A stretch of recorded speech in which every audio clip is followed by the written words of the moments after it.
10 hari yang lalu di kota Kansas sebelum Joel dan Ellie datang ke sana, gerakan pemberontak yang dipimpin oleh Caitlin telah berhasil menjatuhkan kepemimpinan Fedra di zona karantina Kansas. Karena Fedra dianggap telah menindas masyarakat dengan melakukan pemerkosaan, penyiksaan, dan beragam aksi kriminal lainnya kepada masyarakat selama 20 tahun sejak didirikannya zona karantina setelah wabah opio cordyceps. Terlihat sisa-sisa tentara Fedra yang disiksa, digantung, dan dibakar hidup-hidup. Lalu tentara pemberontak juga berkeliling kota mencari pendukung Fedra atau yang disebut dengan kolaborator seperti Henry dan juga Sam yang terus bersembunyi mencari tempat yang aman dari pemberontak. Sementara itu setelah diancam akan dibunuh, salah satu kolaborator yang tertangkap memberi info tentang Pak Tukimin bahwa dia akan menemui Henry dan Sam di suatu tempat di kota. Namun meski sudah diberi info, Caitlin tetap memerintah letnannya Perry bersama pasukannya untuk membunuh semua kolaborator yang tertangkap dan membakar jasad mereka. Halah, nyiksa-nyiksa juga. Kalau begitu apa bedanya sama Fedra coba, Cat?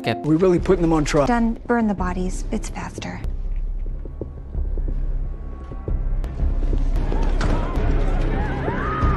Scene pun berganti ke Henry dan Sam yang bertemu dengan Tukimin di sebuah loteng tersembunyi di sebuah gedung seperti yang telah ditemukan oleh Caitlin dan pasukannya di episode keempat, Lur. Di sana Henry berencana untuk kabur dari sana melalui terowongan rahasia di bawah kota, tapi sebelum itu dia harus mempelajari gerak-gerik patroli tentara pemberontak terlebih dahulu. Mereka hanya punya waktu sekitar 11 hari karena persediaan makanan yang sudah menipis. Setelah itu dengan menggunakan bahasa isyarat, Henry memberitahu adiknya Sam yang ternyata tuli jika tempat persembunyian itu aman. Henry juga berusaha menghibur Sam dengan memberikan seplastik kapur merek Sarjana untuk menggambar tembok ruangan.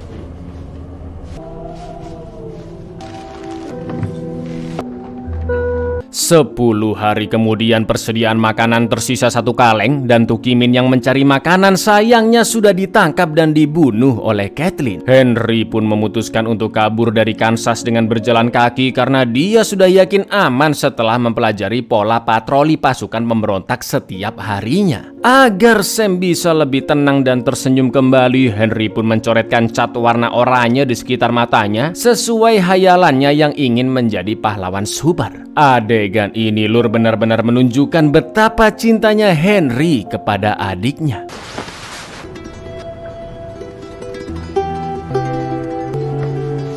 Akan tetapi baru aja mau keluar gedung, tiba-tiba terdengar suara mobil yang menabrak dan tembakan berkali-kali. Henry pun mengintip dari jendela dan melihat Joel yang sedang melawan para bandit saat baru sampai di kota Kansas.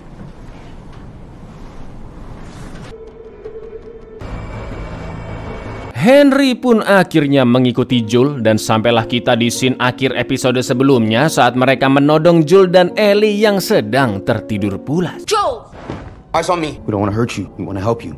But if either of you guys try anything, ya? Alih-alih membunuh mereka setelah melihat kemampuan Joel menembak bandit-bandit itu, Henry berencana kabur dengan bantuannya Joel dan akan memberitahu jalur terowongan keluar dari kota. Karena sejujurnya dia tidak pernah membunuh 1 orang pun. Malam itu mereka semua makan cemilan dari rumah Bill dan beristirahat. Lalu keesokan paginya Henry menjelaskan situasi di Kansas, di mana gerakan pemberontak yang dipimpin Caitlin telah berhasil menjatuhkan Fedra yang menyiksa masyarakat selama 20 tahun. Juga memburu kolaborator Fedra seperti Henry dan juga Sam. Apalagi mereka berdua telah menyerahkan kakak Caitlin ke Fedra dan dihukum mati, yang membuat mereka jadi buronan paling dicari di Kansas. Begitu pula dengan Joel dan Ellie yang juga dianggap kolaborator oleh Caitlin setelah membunuh 3 bandit anggota pemberontak. Mendengar itu, Joel pun sempat menolak bekerja sama dengan Henry karena ternyata dia adalah pengkhianat warga yang memihak Fedra. Tapi pada akhirnya Joel menerimanya karena untuk kabur dari sana dia juga membutuhkan Henry yang mengetahui seluk-beluk kota. Lalu Henry pun menjabarkan rencananya, yaitu kabur melalui terowongan bawah tanah yang pintu masuknya berada di bawah gedung bank dan bisa langsung menuju keluar area kota. Akan tetapi alasan Henry butuh bantuan Joel karena konon katanya terowongan itu dipenuhi oleh banyak zombie yang dikunci rapat oleh Fedra sejak 15 tahun yang lalu. Maka dari itu Caitlin dan pasukannya tidak pernah berpatroli ke terowongan itu sama sekali. Namun Henry yakin di bawah sana akan aman karena menurut kenalannya di Fedra seluruh zombie sudah dimusnahkan 3 tahun yang lalu. Ya paling cuma ada 1-2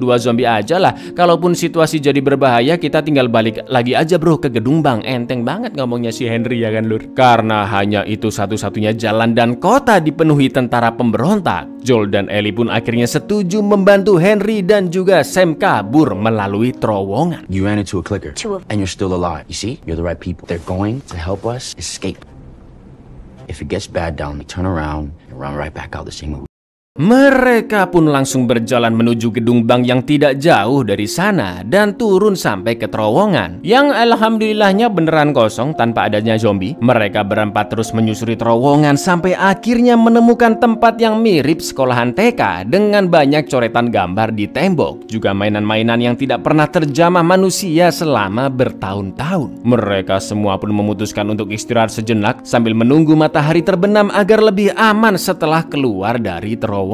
Terlihat Ellie dan Sam yang semakin akrab membahas komik yang mereka temukan di sana. Sedangkan Henry ngobrol ngalor ngidul dengan Joel dan mengatakan jika dirinya terpaksa menjadi kolaborator Fedra demi menyelamatkan Sam yang sakit leukemia atau kekurangan sel darah putih. Saat itu obat untuk menyembuhkan Sam hanya dimiliki oleh Fedra dan mau nggak mau sebagai tebusannya Henry pun menyerahkan seorang pria yang sudah dianggap ayah sendiri, yang tak lain tak bukan adalah kakak dari Caitlin yang juga seorang pemimpin dari pasukan pemberontak. Jadi sudah jelas lur kenapa Caitlin sampai sebegitunya ya kan ingin menangkap Henry dan Sam. Sam, he got sick. Leukemia. There was one drug that worked and it belonged to that drug. I am the bad guy because I did a bad guy thing. And if I wanted some, take something big in Kansas City. Setelah matahari terbenam, mereka berempat akhirnya berhasil keluar dari terowongan dan melanjutkan perjalanan melewati komplek perumahan menuju ke arah jembatan di sungai yang tidak jauh dari sana. Tapi tiba-tiba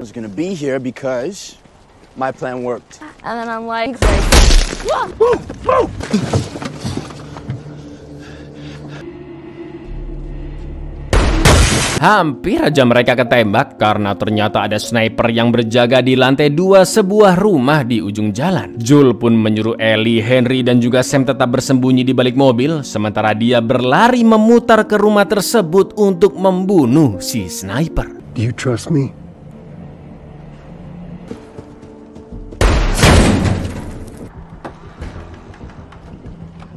Sesampainya di rumah itu dan naik ke lantai 2, ternyata sang sniper adalah seorang mbah-mbah. Joel pun meminta si mbah meletakkan senjatanya dan menunggu selama 1 jam agar Joel and the gang bisa menyeberangi jembatan dengan aman. Tapi karena si mbah masih berniat membunuh, dengan terpaksa Joel pun langsung menembaknya mati. Setelah itu terdengar suara Caitlin dari walkie-talkie yang ternyata kakek tersebut adalah kaki tangannya dan pasukan pemberontak sudah hampir sampai di sana. Tak lama kemudian terdengar suara gemuruh dari kejauhan, yaitu beberapa truk yang membawa tentara pemberontak bersama Caitlin. Gak pakai lama, Joel pun langsung menggunakan sniper milik si mbah untuk menembak supir truk yang akan menabrak Ellie dan kawan-kawan. Mampus.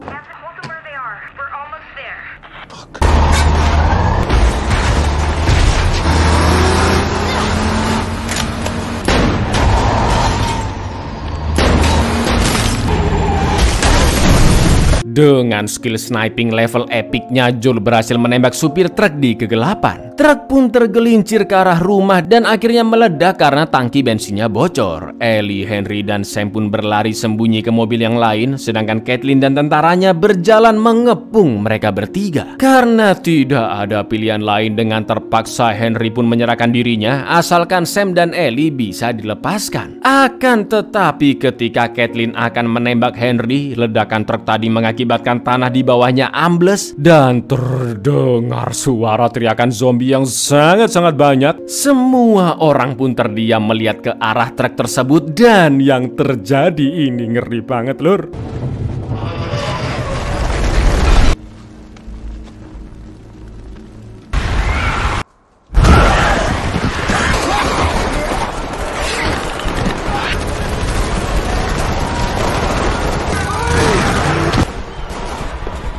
Zombie-zombie yang telah dikurung Fedra 15 tahun yang lalu pun membludak keluar semua ke daratan dan langsung menyerbu semua orang di sana. Ellie, Henry, dan Sam berusaha kabur di tengah-tengah serbuan zombie, sedangkan Joel terus melindungi Ellie dari jauh dengan menembaki zombie yang akan menyerang. Situasi pun sangat-sangat kacau dan terlihat pasukan pemberontak yang tewas satu persatu. Sampai akhirnya terdengar raungan menyeramkan dari bawah tanah dan sesuai prediksiku sebelumnya lur, muncullah zombie tahap 4 yaitu Blooders. Badannya ditumbuhi jamur selama bertahun-tahun hingga mengeras seperti beton dan sangat sulit ditembus peluru. Perry yang menembaknya pun langsung diincar dan dengan mudahnya Blotter merobek kepalanya.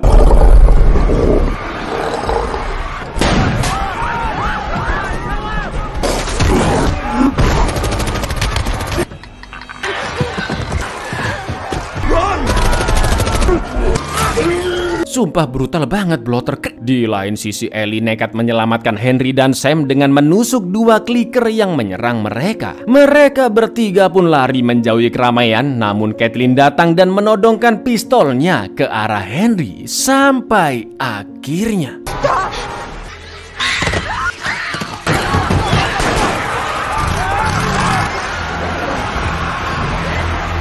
alhamdulillahnya mereka berempat berhasil selamat dari kekacauan itu, lalu menyeberangi jembatan dan bermalam di sebuah hotel dekat sana. Joel mengajak Henry dan Sam ikut ke Wyoming untuk mencari adiknya Tommy, sedangkan Ellie menghibur Sam dengan membahas komik yang mereka temukan tadi. Setelah itu dengan menggunakan notes yang selalu dibawanya, Sam pun bertanya ke Ellie apakah dia masih bisa sadar jika menjadi monster. Yang ternyata dia sempat tergigit clickers di kaki kirinya. Melihat luka Sam, Ellie pun sangat-sangat terkejut. Dan dengan tulusnya dia membantu teman seumurannya itu dengan mengoleskan darahnya ke luka Sam. Yang mana Ellie yakin darahnya bisa menjadi obat Opiocordyceps karena dia tidak berubah menjadi zombie padahal sudah berminggu-minggu terlewat sejak dia tergigit. Sam yang takut bisa sewaktu-waktu berubah menjadi zombie pun meminta Ellie menemaninya untuk tetap terjaga sampai pagi hari.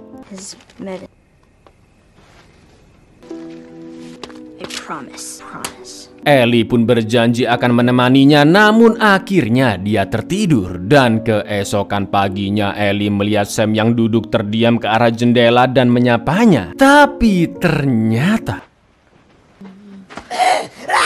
naasnya Sam tetap berubah menjadi zombie, yang artinya darah Ellie tidak bisa langsung digunakan begitu saja sebagai penyembuh Opiocordyceps. Henry pun segera mengambil pistolnya dan mencegah Joel membunuh Sam, tapi tragisnya lur, tanpa sengaja Henry malah menembak adiknya sendiri. Wah, kaget, bingung, shock, kalut ya kan pikirannya. Henry yang sangat merasa bersalah karena telah membunuh adiknya dan tidak memiliki siapa-siapa lagi. Tanpa pikir panjang langsung mengarahkan pistol ke kepalanya dan memutuskan untuk bundir.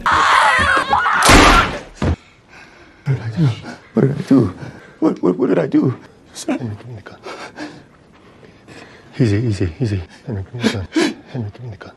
Henry, no!